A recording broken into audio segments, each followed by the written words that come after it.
Hi everyone. Well, I made it through the week. Shockingly enough, I got to most of my classes and I'm still coughing. So if I start coughing in the middle of this video, just disregard it. Hopefully I can get through it without coughing all over everyone. So I know this video is a little late for this week. I try to get them up earlier for the following week, but we're still not too far behind. It's Sunday and I just wanted to chat with you a little bit about some of the things that I've seen, some of the grading that I've done, and then kind of where we're going from here. So I hope you are all doing well. Here I'm going coughing. I hope you all are doing well. I hope you didn't catch what I caught. It was pretty nasty, but I'm kind of on the mend. So I was kind of behind on the grading. I went through today and I graded microthemes 2 and 3, which were Jenny Nelson's Reading Classrooms as Text, one of my favorite articles, and then also the Kakari, We Want to Work with Our Friends. So let me just talk about the grading a little bit and what you'll see there and just chat about that for a second, what I've been seeing. So I didn't put a lot of comments on these ones. I just wanted to get your grades out to you. The rubric is there, so you will be able to see where you've lost points. But all in all, the microthemes have been fabulous. You guys are just amazing. I love to read what you guys are talking about.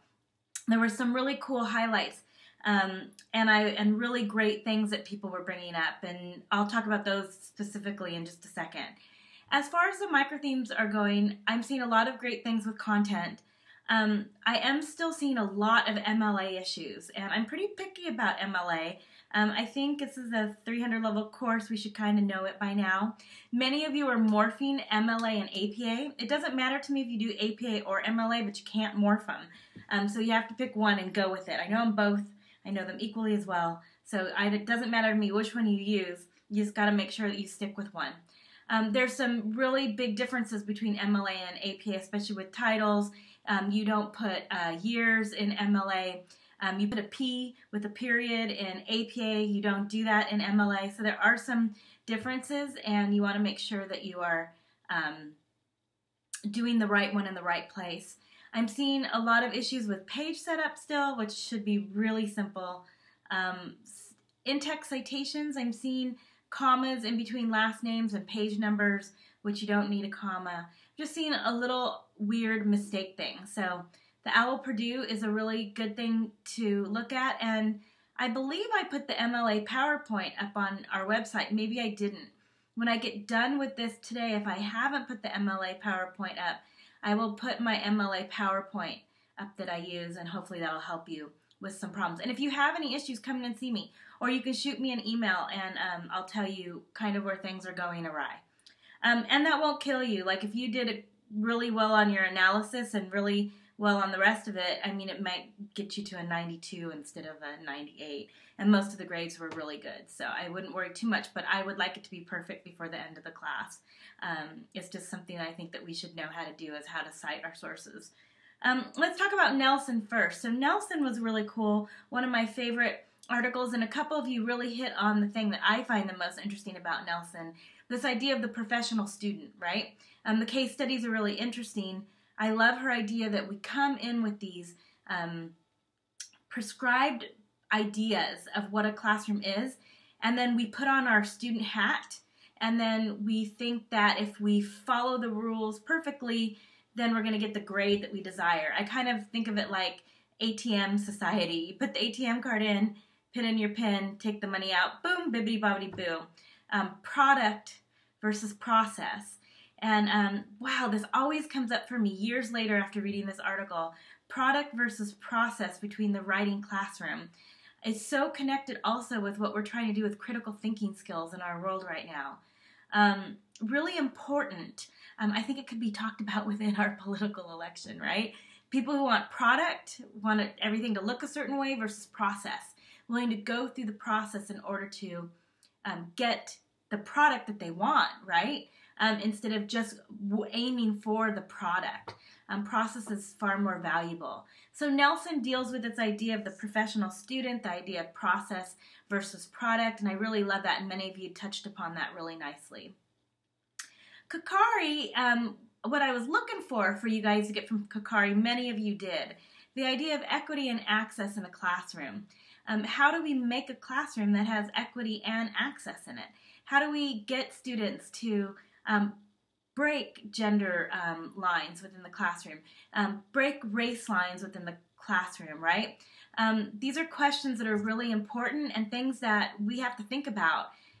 What do we want our classrooms to look like? How do we want our students to work? How do we want to make a classroom that has equity and access for our students? It's a super good question. There's tons of research out there. I'm sure that a lot of you have read it.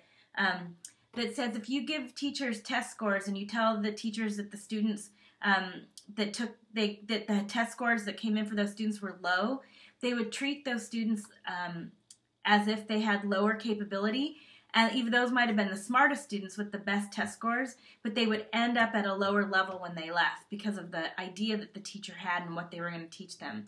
Conversely, if you took a bunch of students who had really poor test scores, but you told the teacher that their test scores were high, they were the smartest students, those students would end up having, the teachers would end up teaching to the highest level, and those students would come out and be much more well-versed in the material that the teacher had set up to work with. So these are really interesting things, not only think about how our students are working, but how we're thinking about our students within the classrooms. I read a couple of really cool blogs about access a little bit and supplies, and it's heartbreaking to see some of the things that I have seen in the last year and some of the things that we have available for students. So thinking about access and equity, it's even valuable at the college level. It doesn't go away. I think that's what I wanted to say about the micro themes.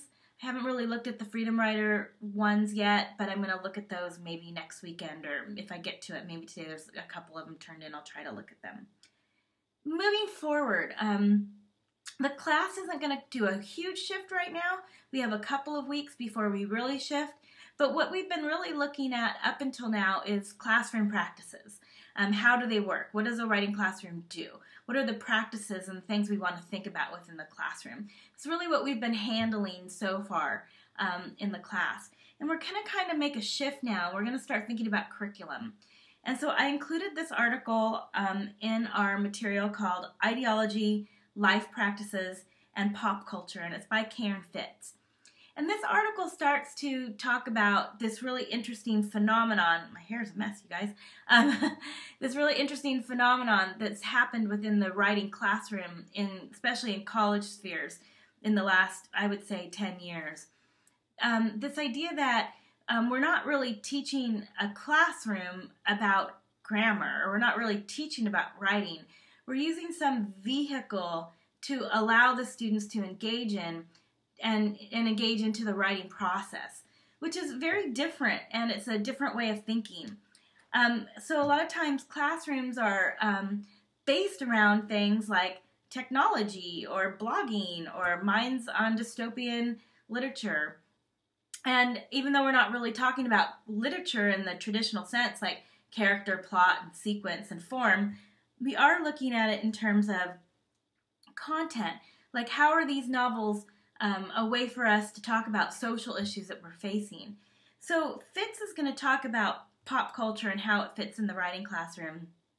And then we're going to move on in a few weeks, and we're going to move on to a